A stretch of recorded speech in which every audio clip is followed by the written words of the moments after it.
I'm representing the Jams big time on the top three on my fantasy playlist, December 20th, 1981. Cool the Gang, Take My Heart at number three, and Diana Ross from the RCA record label, her edition of Why Do Fools Fall in Love at number one. I'll get to that in just a minute.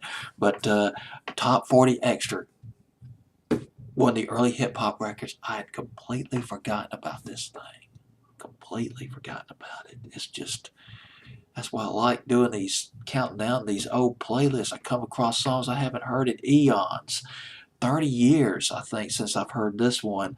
It's by Dr. Jekyll and Mr. Hyde, Genius Rap. They sampling Tom Tom Club's Genius of Love.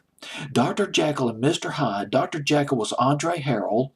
Mr. Hyde was Alonzo Brown. They also had another fellow. I didn't write down his real name correctly, but his moniker was Scratch on Galaxy. I guess he was doing the scratching on the turntables.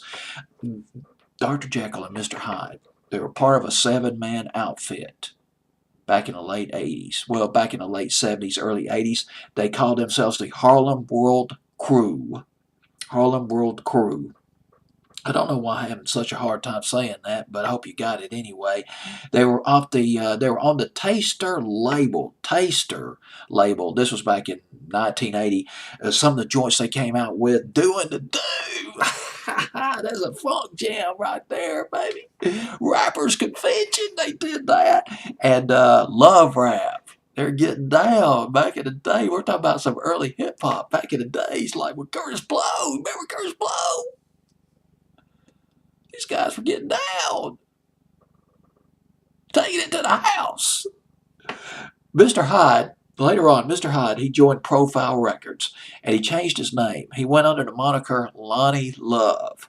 His first record was called Young Ladies. This was in 1981. And then his partner came in to play. His name, of course, was Dr. Jekyll, Andre Harrell, and they both made Genius Rap. The Challenge came after this record. This was in 1982-83. They broke up in 1987, but here's the thing. Andre Harrell, Dr. Jekyll, he founded Uptown Records. One of the progenitors, one of the epicenters of the New Jack Swing. Remember that? Back in the late 80s, early 90s? Off the record label Guy, Father MC, Heavy D, and the Boys. Now that we found love, they did that remake in 91. Now that we found love, what are we going to do? Or something like that. God, I remember that. Some of the sounds from the summer of 91. But we're in 1981 right now, and here it is. This is Dr. Jekyll and Mr. Hyde with Genius Rap.